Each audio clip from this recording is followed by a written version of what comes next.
Hola chicos, sean todos bienvenidos a esta nueva clase de control donde vamos a analizar y desarrollar el diseño de compensadores de adelanto basado en el método del lugar geométrico de las raíces utilizando el método de eliminación de polos. Bien, al momento de diseñar un sistema de compensación, primeramente tenemos que tener en vista la topología de control que estaríamos utilizando. Como habíamos visto en clases anteriores, el sistema de control retroalimentado consta básicamente y en esencia del sistema cuya respuesta queremos controlar, que generalmente tiene una entrada y la salida controlada, que es la salida de interés. El sistema de control surge justamente de que nosotros queremos modificar el comportamiento de esa variable de salida según ciertos requerimientos temporales o de respuesta impuestos por la aplicación que le vamos a dar al sistema. Es decir, el sistema original es GDS. El resto del bloque lo tendríamos que diseñar nosotros como expertos del área de control. Entonces, la retroalimentación, la comparación, la referencia, la señal de error, se introduce a un bloque de compensación que se encuentra en serie con la planta cuya respuesta queremos controlar. El compensador generaría lo que se denomina el esfuerzo de control, que sería el aplicado a la planta para lograr la respuesta temporal deseada. Esa es la topología básica, que es una topología de control en serie y es la que nosotros utilizamos para todos nuestros diseños. Así entonces, si analizamos la función de transferencia de este sistema de control retroalimentado, vemos que el denominador de la función de transferencia es 1 más GCDS por GDS. Como es sabido, las raíces del denominador constituyen justamente los polos del sistema y estos a su vez dominan la respuesta dinámica. ¿Sí? Habíamos visto la respuesta de sistemas de segundo orden, por ejemplo, y la respuesta de sistemas en general, que depende justamente de dónde estén ubicadas las raíces del sistema, de la ecuación característica del sistema, para obtener una respuesta temporal determinada. Entonces, si despejamos esta ecuación, vemos que el producto del compensador por la función de transferencia de la planta original tiene que ser igual a menos 1.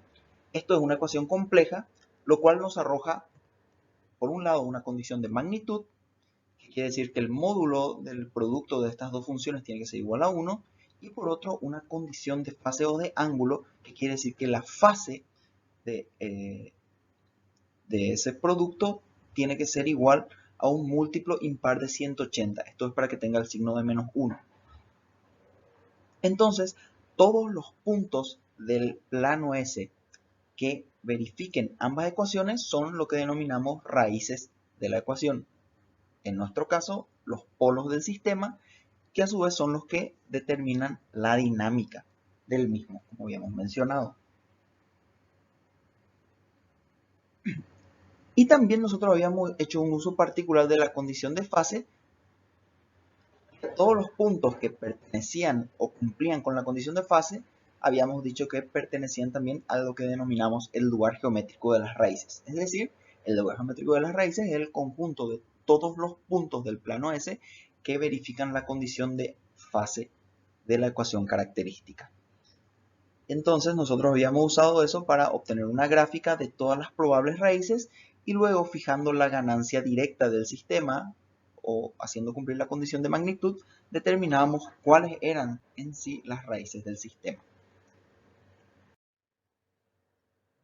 Entonces, partiendo un poco de cuál es el proceso de diseño de compensadores, nosotros siempre tenemos que iniciar con determinar la respuesta temporal deseada. Vamos a tener una respuesta temporal que viene de los requerimientos de máximo torque, máxima corriente.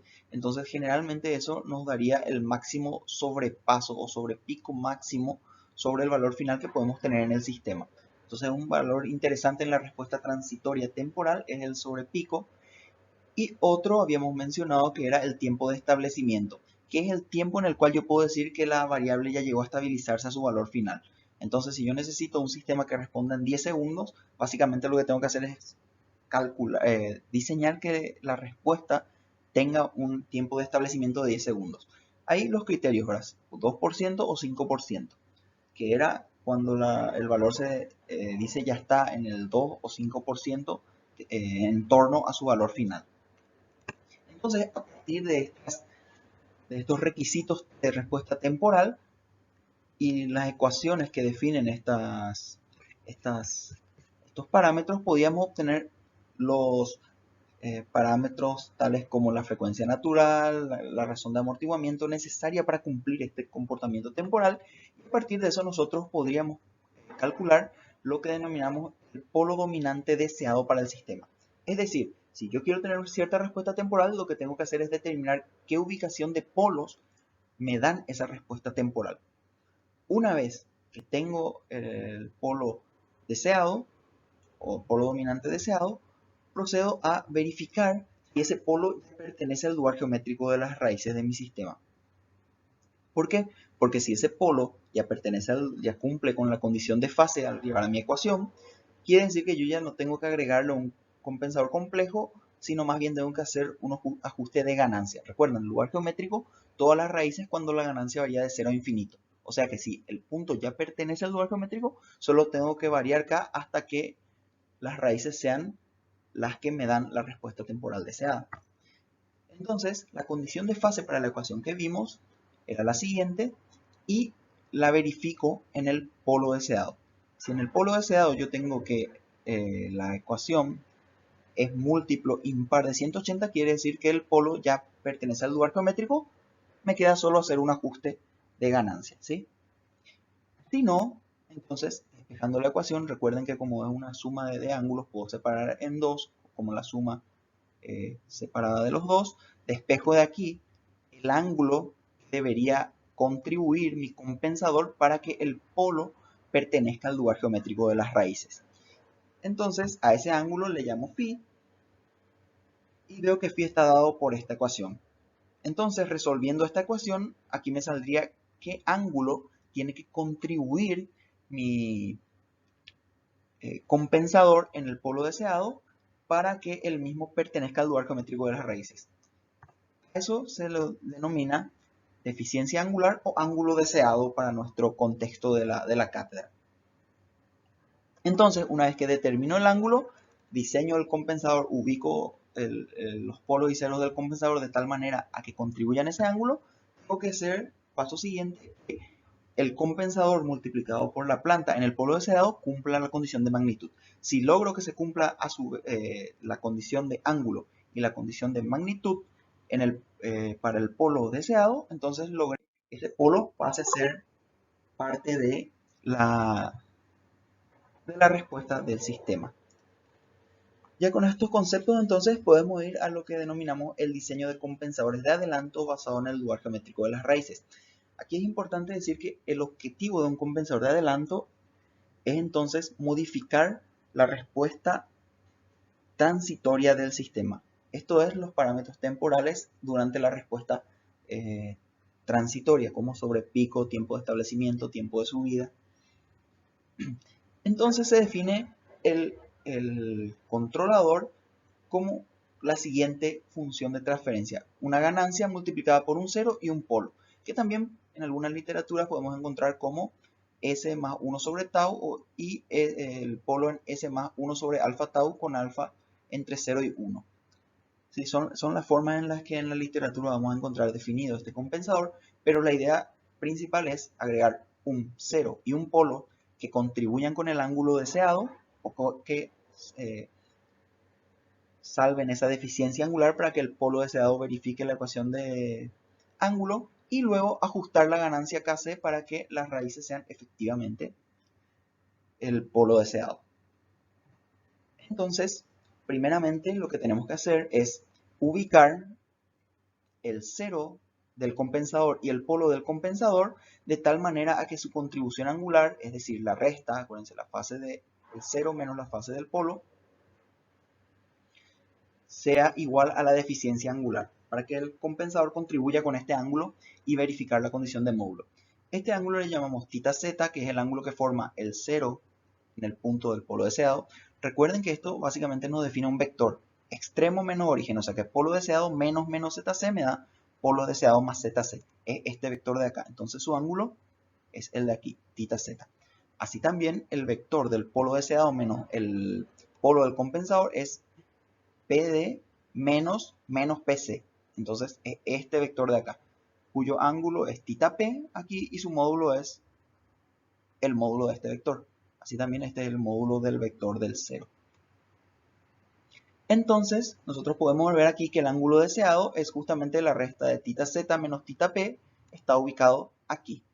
Entonces, ahí yo tengo cualquier ubicación de polo y 0 que me dé este ángulo phi aquí, va a cumplir con la condición de magnitud, porque va a contribuir con lo que yo necesito para que el polo deseado forme parte del nuevo lugar geométrico de las raíces. Básicamente yo modifico el lugar geométrico original del sistema para hacer que este pase por el polo deseado. Y ahí va una pregunta.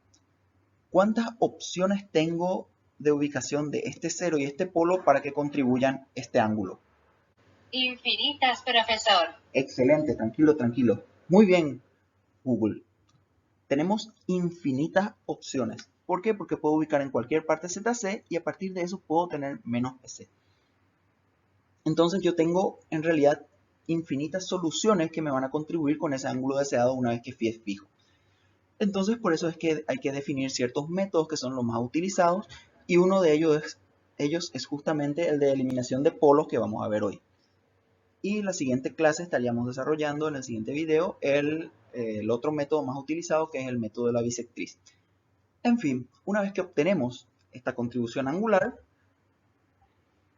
podemos, el siguiente paso es justamente verificar la condición de magnitud. Es decir, que C va a ser igual a el módulo del polo deseado dividido el módulo del 0 multiplicado por 1 sobre el módulo de la planta en el polo deseado. Todo esto despejando de la función. Y con eso estamos listos. Y básicamente en eso se resumen los pasos para obtener un compensador de adelanto, que es el bloque la función de transferencia a agregar en mi sistema para verificar justamente que se cumplan las condiciones y el tener la respuesta deseada. Entonces, vamos a resumir un poquito el proceso de diseño de compensadores de adelanto. Para ordenar un poquito las ideas, iremos primero con el paso 1, y siempre va a ser un paso importante al diseñar un compensador, es determinar el polo dominante deseado según las especificaciones de respuesta temporal. Pueden dirigirse nuevamente al video anterior donde hacíamos hincapié y determinábamos cómo hallar justamente el polo deseado a partir de las respuestas temporales. Tenemos la respuesta temporal, obtenemos unas ecuaciones de epsilon y omega n y a partir de eso podemos obtener el polo dominante deseado. El paso 2 es determinar la deficiencia angular de phi. Y eso lo habíamos visto, que se da de una ecuación de phi es igual a menos 180 menos la fase o el ángulo de g en el polo deseado. ¿Por qué uso el signo menos primero? Hay que pensar que los sistemas reales siempre van a tener más polos que ceros. Eso quiere decir que su contribución en realidad va a tender siempre a ser negativa. Por eso es que se usa el signo negativo y no el positivo. Recuerdan que es más menos 180. Y básicamente igualo primero al primer valor al que se tiene que acercar, y evidentemente si se queda muy lejos tengo que igualar a el segundo valor y así sucesivamente. Eso va a depender justamente de la complejidad de la planta, pero básicamente en esencia es esta ecuación la que deberíamos usar la mayoría de las veces. Y esto podemos entonces desglosar un poquito, que phi va a ser menos 180 más la sumatoria de la contribución angular en el polo deseado de todos los polos de la planta menos la contribución angular en el polo deseado de todos los ceros de la planta. Esto es cómo se desglosa esto. Lo hago así porque son dos formas de programar. Una vez que hagamos la solución, después en la clase práctica vamos a ver eso. Se puede hacer directo obteniendo la fase o se puede desglosar en las fases individuales de cada elemento de la constelación de polos y ceros. Y finalmente, el paso 3 consiste en determinar la ubicación del polo y el cero del compensador. Y aquí es donde dijimos que teníamos infinitas soluciones, y el método que vamos a estudiar hoy es el método de eliminación de polos. Es bastante simple. La idea del método de eliminación de polos básicamente se basa en ubicar el cero del compensador ZC exactamente encima del polo real más cercano al eje J omega que no sea el del origen. ¿Por qué no elimino el del origen? Justamente porque el polo en el origen hace que mi sistema sea de tipo 1, tipo 2, y eso habíamos visto que me da ciertas ventajas en respuesta estacionaria, que por ejemplo un sistema tipo 1 no tiene error al escalón, en cambio si el sistema fuera tipo 0, esto ocurriría si yo elimino el polo en el origen, el sistema tendría error al escalón. Entonces degrada la respuesta en estado estacionario al eliminar el polo en el origen. Además, eso es siempre complejo en la implementación eliminar un polo en el origen. Entonces, rememorando un poquito lo que acabo de decir, la técnica consiste en eliminar el polo más cercano al eje J omega que no sea en el origen con un 0. O sea que, básicamente, el 0 va a ser el primer polo sobre el eje real. Ubico ahí el 0, ya tengo el 0 de mi compensador, y el polo entonces lo tengo que calcular utilizando la trigonometría. Entonces, como yo voy a tener este ángulo θ z, tengo el ángulo deseado, puedo calcular el ángulo θ p. PC, este segmento de aquí hasta acá, es la suma de la parte real del polo deseado más esta distancia de este punto a este punto. Que por trigonometría, si yo hago la tangente de la parte imaginaria sobre este segmento que quiero hallar, es la tangente de θ p. Y despejando esa ecuación voy a tener que justamente la parte imaginaria dividido la tangente de θ p me da este segmento. Y es lo que tengo que sumar. ¿Y de dónde resulta esta ecuación? O sea que el polo es la suma de la parte real del polo deseado más la parte imaginaria sobre la tangente de θ p que calculo con esta ecuación. Entonces, de esa forma utilizo esta técnica muy sencilla, que es la más sencilla para diseñar compensadores, para agregar la deficiencia angular y que el polo pertenezca al lugar geométrico de las raíces. Esto modifica el lugar geométrico de las raíces, este ya va a pasar por el polo deseado. Entonces, para hacer que el polo deseado sea la raíz ya de mi sistema, el paso final es determinar la ganancia del compensador Kc que ubique los polos en el punto deseado. Esto se hace utilizando la condición de magnitud. Entonces tengo que el módulo de Gc por G en el polo deseado tiene que ser igual a 1. Entonces despejo. Esto que está acá multiplicando va a pasar dividiendo. Y esto es el 0 sobre el polo, pasa el 0 pasa el polo que está aquí abajo, pasa arriba. Y el 0 que está arriba pasa abajo, el polo arriba. Y se me queda Kc despejado. Entonces resuelvo esta ecuación y tengo la ganancia que tengo que agregarle al sistema para que los polos del mismo sean los que yo necesito para tener la respuesta temporal deseada. Bien, esto es todo acerca de la teoría atrás del diseño de compensadores de adelanto utilizando el método de eliminación de polos. Espero les haya sido útil y nos estamos viendo en el siguiente video para analizar el otro método utilizado, que es el método de la bisectriz. Chao.